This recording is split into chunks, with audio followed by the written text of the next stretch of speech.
Welcome to Beyond the Code, the podcast where industry experts and brilliant legal minds discuss the impact of new emerging technologies.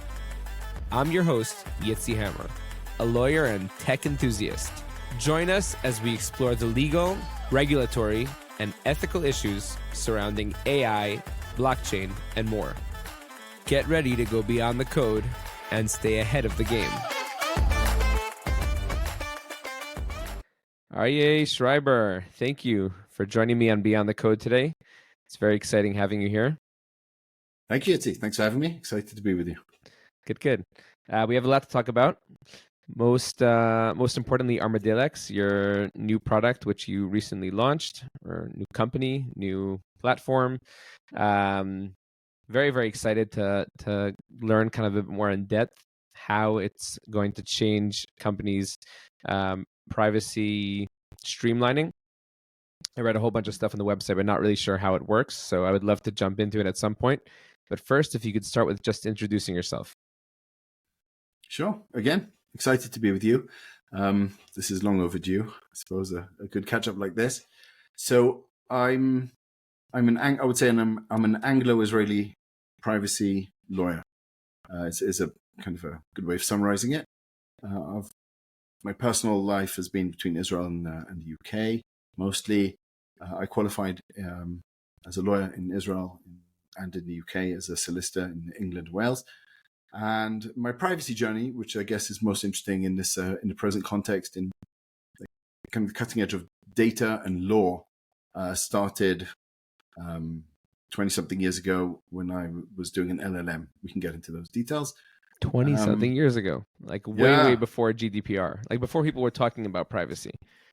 Well, before some people were talking about privacy's been around for a while. So privacy laws, we can get right into it.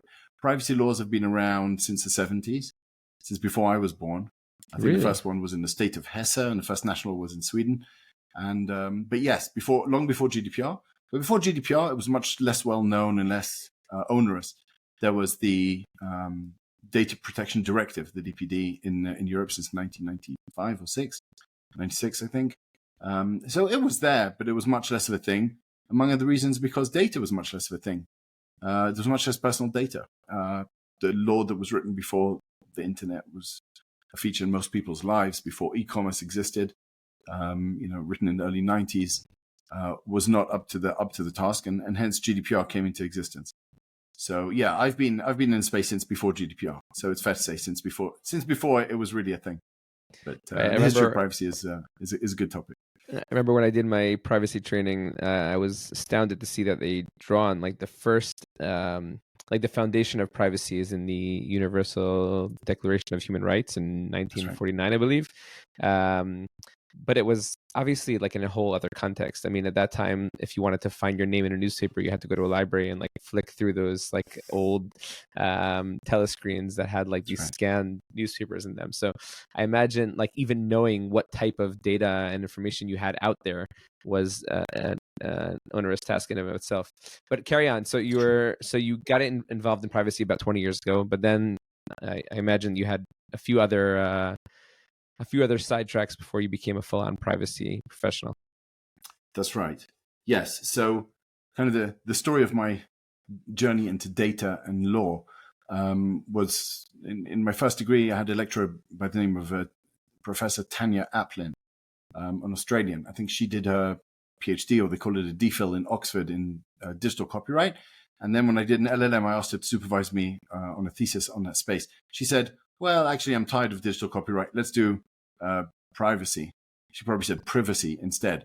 And I said, okay, let's do that. Fine. And indeed, I wrote a paper on privacy. To my delight, it was later published in the Intellectual Property Quarterly, which was very nice indeed. So I got a proper peer-reviewed article out of it. It was my first taste of publishing. And then that was the beginning of a journey of a kind of intellectual and professional preoccupation with privacy. In my first years as a young lawyer in a big law firm in Israel, most of my work was in M&A and kind of general corporate and VC type law, but always had an interest in privacy. And by the by, I was advising little companies like Citigroup and UBS and IBM on privacy law. But like you say, that was before privacy really existed, and I was waiting for it to really flourish. In 2016, GDPR was in its last version was published, and then I knew that's time for me to get full time into this space. Along the way, I'd had another job.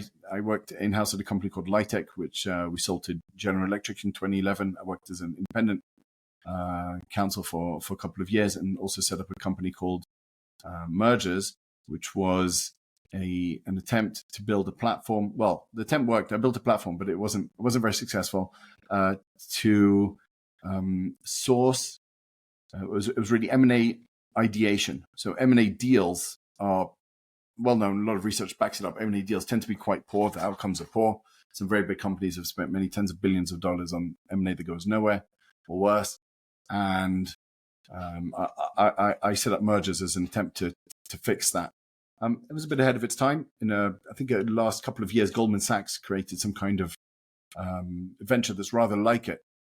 But I was let's be generous with myself and say I was too early.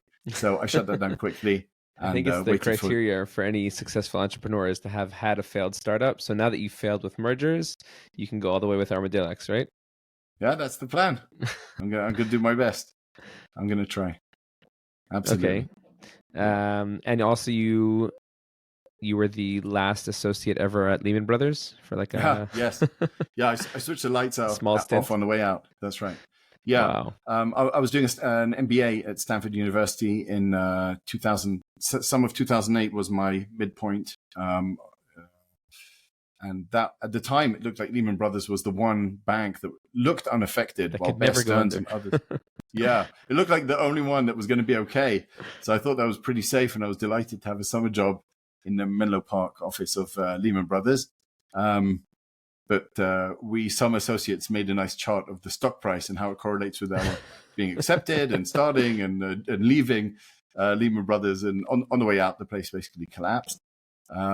That was an interesting learning experience on diversification, among other things. As I watched all kind of MDs in the bank, they were refreshing on their phones, on their Blackberries, for those who know what that is. Every couple of seconds, they were refreshing the stock price because they had a lot of their own compensation in stock price. Many of them had gone and bought Lehman stock as well. So these let's say, financial geniuses and managing directors of one of the biggest investment banks in the world had put almost all their net worth, in some cases, I think more than all their net worth, into this one stock. It was bad news, and it was painful to watch. Yeah. Wow. Okay. And then from there, privacy, and now an entrepreneur. So I just from our conversations, I know you've been working on Armadillex like behind the scenes for quite some time, but now it's the first time that it's coming out into the limelight. Tell me a little bit about that. Sure. So a little bit on the background. So I've been since 2017. I'm working in a company called My DPO, which is a great team of professionals. They're all superb, and we've been DPO as a service, essentially. That's kind of our flagship service to hundreds of organizations all over the world, academic organizations, quasi-governmental organizations, startups, small and large, publicly traded companies. We've advised Fortune 100 companies and companies not yet founded. So full range of everything. It's been amazing, and it's growing, and it continues. From that experience in My DPO, as DPO to many organizations around the world in all industries and stages, we've been exposed to various pain points and the lack of any good solution for them. So data privacy professionals have a range of challenges. They're kind of required to be superhuman. There's a nice chart I like from the Singapore Information Commission office, in which they show the levels of different things that they require DPOs to be able to do. So DPOs, they draft policies and procedures, and then they have to do things like audit, and then they do things like training, and then they do things like privacy by design, which involves understanding design mechanisms and design thinking. There's an incredible range of things that privacy professionals are required to be able to do. It's not really realistic, is the truth. And then there's pretty much, I don't want to say no tools. There's very little out there to help them do it. So there's superhuman, inhuman demands made of them, but no tools given to them to do it right. So we've identified, I say we have partners, I'll speak in the first person, I identified these pains, the unaddressed pains of data privacy professionals. And we're fortunate in that we live in the world in the emerging world of AI. So I know AI as an idea is, of course, very old. As you say, I've been working on this for over a year. A year ago, someone very experienced and professional in the world of software marketing said to me, don't write AI on a website, because AI gives people the impression that, the main thought, this was about a year ago, was like you said, the main thought that goes through people's heads is a self-driving car going off a cliff. AI scares the hell out of people. But I think with the emergence of generative AI, or excites them beyond imagination. We've made it really depends which camp you're in.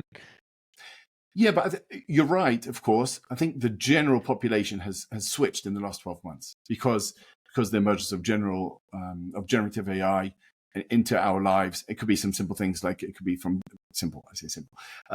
banal uses of DALL-E or Midjourney to the fact that people are now writing university theses on ChatGPT and not getting caught for it. So people have found that essentially AI can do a whole lot of things really, really usefully and really quickly for them, and it's become mainstream.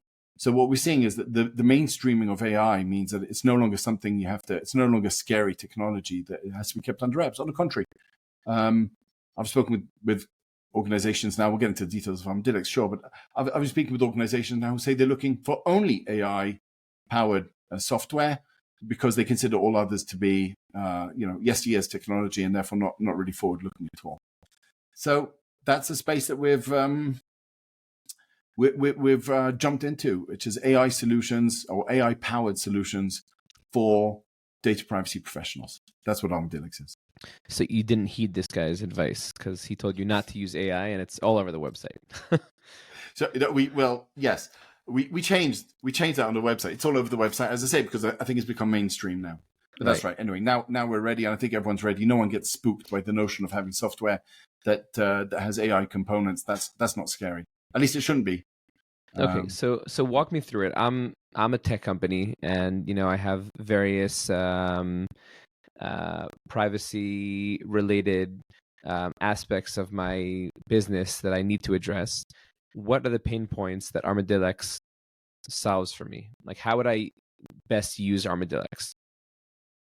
Okay. Assuming I've done I don't know if this speaks more to somebody who has already internal procedures for how to deal with privacy and data protection, or if it's more catered to somebody who hasn't done anything yet. Okay, great. It could be either, and I'll explain. Okay. So Armadillex is a platform on which all your data. I won't be so bombastic as to say all, because again, there's such a range of things that have to be done in the world of data privacy. So we don't pretend or portend to address all of them, not yet. Mm-hmm. So, and as an example of something we do not address for now is training. There's lots of platforms out there for data privacy training. It's not something we do. We're just not trying, at least not for now. So there's things that we're not going to do or aren't doing. But what does Armadillex Yes do? It gives you an opportunity to take all your data privacy relationships and manage them. And from that management will come a lot of business intelligence, basically, a lot of BI that is not available to data privacy professionals now. Mm-hmm. And that turns into actionable content that you can work with. Let me explain. An organization today, almost every organization will have close to 100% of the data, of the personal data that it processes, will be processed on third-party processes. So it's almost always going to be AWS, or it's going to be Microsoft 365, or it could be on Snowflake and MongoDB and so on and so forth. Mm-hmm. There are many, many processes. Let's say your marketing could be running on HubSpot and MailChimp, and your CRM is on Salesforce, and so on and so forth, just giving examples. So if you're a small or large organization and all your marketing is happening on one of these marketing platforms, then what you experience is all your data being managed by a third party, and that relationship is where that data gets managed. In other words, whatever I'm doing on, say, Salesforce, whatever I'm giving them, whatever I'm getting back, that's where my data processing is happening. So I don't have to describe some internal process in particular. My focus is now on that third-party connection. we meet that in the most kind of banal way with a DPA, data protection agreement, data processing agreement, or addendum, whatever, a DPA. One of these agreements enables us to transfer personal data to a third party in order for them to work with us and with our data. In most cases, these DPAs, it used to be thought of as like a bit like an NDA. You just sign it and throw it in a drawer and you're done. But DPAs are very, very dynamic because the relationship is dynamic. If I'm working now with, say, some kind of CRM, then the data that I'm processing today might not be the same data as I'm processing tomorrow. And I may be based in a country that is that has what's called an adequacy ruling today, but might not have tomorrow. And I might be transferring data to them based on Privacy Shield, which is here today, but gone tomorrow, and then replaced by DPF and so on and so forth. So you have all these changes. And then there's changes that come from the other direction. Say a CRM may be storing their data on one cloud storage platform. They want to add another service now. They need my permission for that, or they have to notify me and give me a chance to opt out of that. Or when the relationship is over, I need them to confirm that they've deleted data. All these things are happening when in the background we just think of it as one relationship. I've just signed a DPA and done. But this relationship is very dynamic. It's continuous, it's changing, it's fluid. And there may be hundreds of them.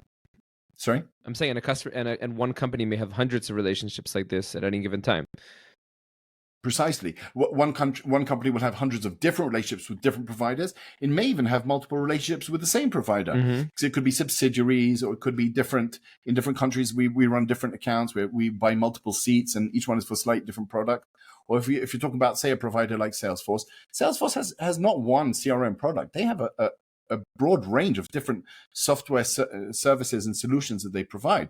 And you might be using different ones, or AWS. You could have multiple different services that you're using on AWS. Each one could be a different instance of processing. So again, I'm just trying to understand how it works. Yep. Let's say I'm a company. From what I understand, I need to have these processes in place. Like, in other words, that initial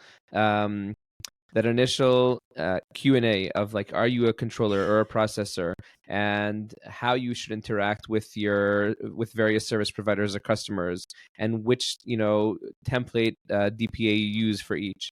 That's something that I would have to do in the background, and then I would integrate with Armadillex, and Armadillex would tell me, give me various insights on, make sure to update this, update that. Did I understand that correctly? You wouldn't go through that initial thought process with me and generate those documents for me. Okay, correct. Yeah, you got that right. At the moment, Armadillex is focused on the post-signing stage. So it's managing the data protection relationships rather than the onboarding of a provider. For now, most DPOs or privacy lawyers, they're quite capable of reading a DPA, drafting it, making necessary changes, and negotiating that and finalizing that. That's fine. That's the easy part. The difficult part is that once it's signed, you have now a relationship between, say, your company and your CRM provider that could be dynamic. It could involve, I didn't even mention it before, but it could be data breaches, or it could involve data subject requests. All these things are based on that existing relationship, and there's no way of managing it currently.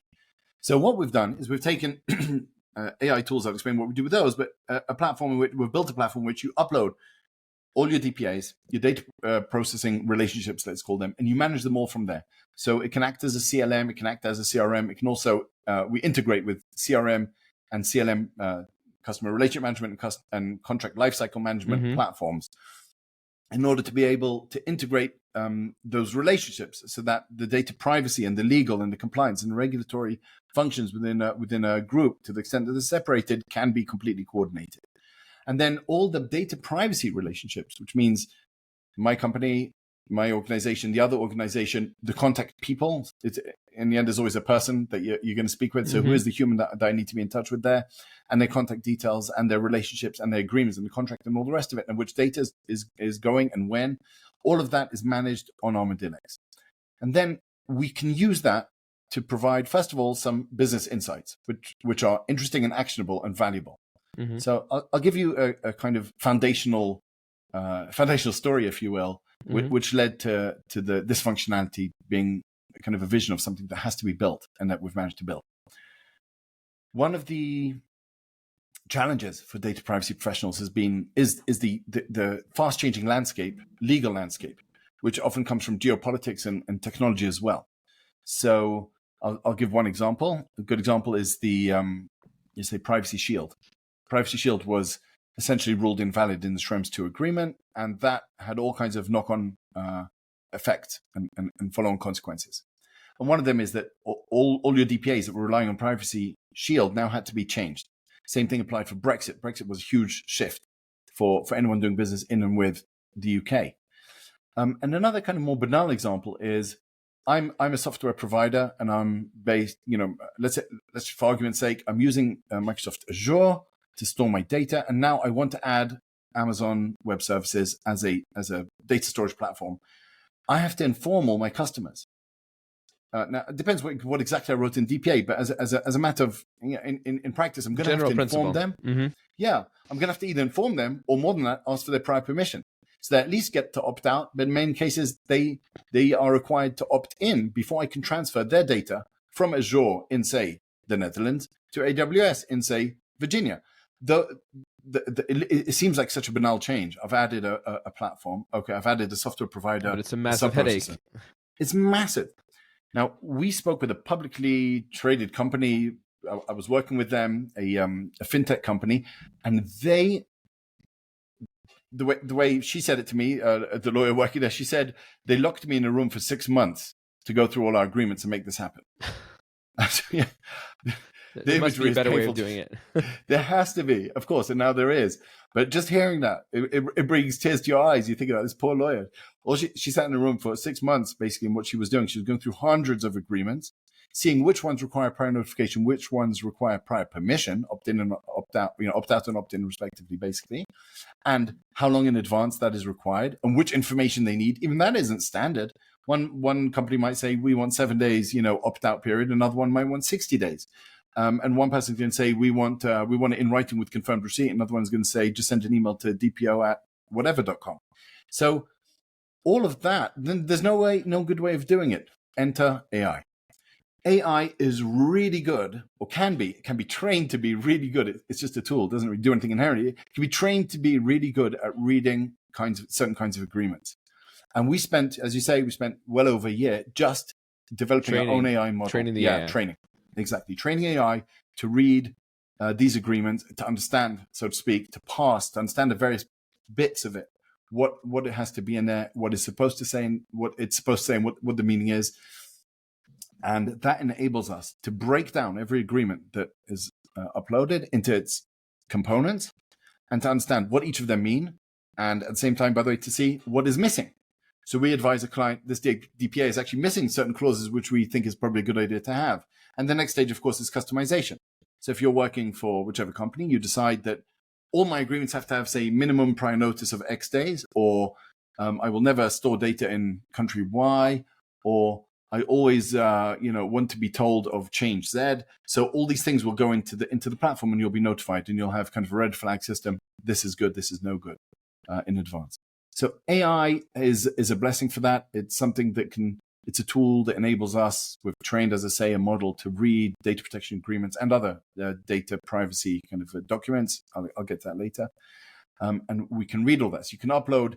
She could have uploaded her 1,000 DPAs, and within a couple of minutes, she'd have had a breakdown of who has to be notified, who needs prior permission, how long they need in advance.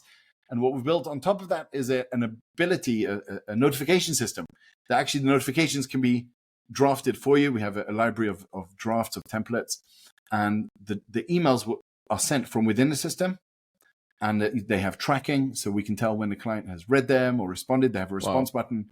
We know when the period has expired, and all of that could have been done in minutes instead of months. So that's a big gain for data privacy professionals. And the best thing about it is that the product will just get better, right? As the data models get stronger, as you have new insights and feedback from customers, like I imagine you're going to add more and more features as time goes on. Absolutely right. Of course, the more DPAs we have, the better we get at reading DPAs. Like everything, we get better with the experience, and AI gets much better with more experience. And we're constantly adding features. Yeah. So for example, the notification thing that I mentioned, we added that. I'll give another example of something nice that we've added is ROPA. So records of processing activities, popularly known as ROPA, is a kind of inventory of data that we have in an organization, of personal data that we have in an organization. And for those acting in Europe under GDPR, they'll be familiar with Article 30, which requires organizations to have a record of processing activities. Again, a Mhm. kind of inventory of personal data. Now, this has been kryptonite for professionals. It's just it's kind of unbreachable, this thing. How do you write an inventory of all the personal data they have in an organization? Where do I begin to look for that? So there have been some solutions. Most of the providers up to now have really written kinds of bots that you allow into the crown jewels. You give them the crown jewels of your data systems, and they go looking for personal data. Our premise is much simpler than that. We never want access to your crown jewels. We don't want to get into your systems. We don't need any of that. As I say, our premise is that maybe 99, maybe 100% of the data that you process in an organization is happening on third parties. Exactly. So I see it from DPA. If I have your DPA, it won't always be written in DPA, though it's supposed to be. So for those who are kind of GDPR oriented, and listening to this, they'll realize that Article 28 and Article 30 have very similar requirements. In other words, a DPA is supposed to detail all the data processing that's going on, the categories of processing, the categories of data subjects, where the data is going, and so on. And that's pretty much the same information that's supposed to be in ROPA, Article 30. So it's not always in there, especially because people sometimes reference a master agreement, or they just get lazy and can't be bothered to get specific, so they don't put it in a DPA. So you can always add it in manually. And often we can use AI to guess, to kind of do the guesswork for you. And then you say, yeah, that's right. That's exactly what I use, say, whatever, MailChimp for. That's what I use HubSpot for. That's correct. So we can do that. We fill in the blanks for you, at least at the draft level. But ROPA, instead of letting bots into your most precious resources in the company and giving them access and hoping that they find everything, it's all there in your data protection agreements and in your data relationships. And that's where we get it from. So we have one-click ROPA. You upload the DPAs, and with one click, wow. That's something that people spend years and hundreds of thousands of dollars sometimes trying to figure it out. But we literally generate that in one click. And do you have customers? Like, have you gotten feedback from existing customers? Do you have any idea about how this is being received? Yeah, you won't be surprised to hear me say that we have customers and they love it. So wouldn't really be here otherwise.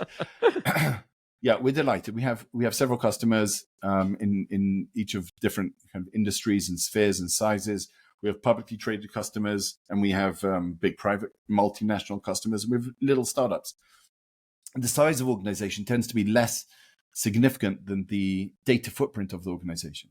So we have relatively small-ish startups in terms of, say, number of employees, but they have access to a lot of personal data, and they have a lot of data, personal data processing going on. So they're very rich in third-party kind of relationships. And we have some industrial customers who don't have that many data personal relationships, but they do have very large amounts of personal data. So we have really a full range. Yeah, I'm delighted. Our customers are delighted. We fix problems for them that were maybe kryptonite, so basically insoluble before. And we delight our customers because they get business insights that were never available. I'll give you an example. Let's say indemnification. Indemnification is a big commercial challenge. It's not really a data protection challenge, but it's a commercial challenge. If you're working with a processor, someone's processing your data for you, maybe the processor has sub-processors, are they indemnifying you? Is a sub-processor indemnifying the processor? Where's the risk here? I as a processor, do I offer indemnification? So would you agree to give notes on best practices? Is that something that you would see as part of the insights? So we're not doing that right now, but we are already working on benchmarking. So I'm saying if I uploaded a DPA that I got from a service provider that I was working with, would you be able to scan that and say that, like, asking for indemnification in this instance is not best practice? Like red flag something? Right. So we do red flags. We don't currently say this is or is not best practice. And we leave it to the professionals in each sphere to decide what is best practice for them. What they will shortly be able to do is customize the platform. They will decide for themselves if this is best practice or not. So the DPO or the data privacy lawyer or whoever it is going to say, I never accept indemnification, or I want a red flag raised whenever I'm offering indemnification, or whenever I'm not receiving indemnification, or indemnification for under 5 million euro, or whatever it is. So that level of customization is coming quickly. We're already working on that. We're not currently benchmarking that kind of thing, but we will be. But you should. I mean, once you have like X amount of DPAs uploaded to the system from various clients, from multiple jurisdictions, you'll be able to say, like, in these jurisdictions or in these industries, this is more or less accepted. That's right. Yes, I expect and anticipate that as the platform grows and we have greater footprint, then we will have more and more information that we can share on best practices across industries, across regions, across sizes. That's all coming. Absolutely. Yeah. Okay, so what's the best way for people listening to this who may be interested in implementing Armadillex to get in touch with you or your sales team, or just move forward with implementing and learning more about the product? Okay, yeah. Thanks for the plugin. yeah, exactly. For the unashamed plug. So Armadillex, I'm available. Any listeners of listeners of yours are friends of mine. So you can all email me at Arye, ARYE @armadillex.com, and I'll be very happy to arrange to help you schedule a demo or get you started. It couldn't be easier. It's super intuitive. It really couldn't be easier. All you have to do is to upload a few DPAs and you're off. You start from the first minute to receive insight into your own data that you never realized was available to you. It wasn't previously available. It was there, but it couldn't be mined. Now it can. So Arye@armadillex.com, or through our website, we have a form there. Of course, you can submit your details and we'll be in touch. Yeah, we would be delighted. Anyone who wants to listen, anyone who really enjoys drudgery and wants to read through hundreds of DPAs and analyze them should not be in touch. Don't be in touch. Don't call me. I'll disappoint Armadillex you. is not for you. I'm going to lock you up in a room for 6 months instead. Exactly. If you enjoy that kind of stuff, don't call us. If you would love to have AI do that for you in a flash, then Armadillex is for you, and you should send me an email, and I'll be delighted to get you started. Cool.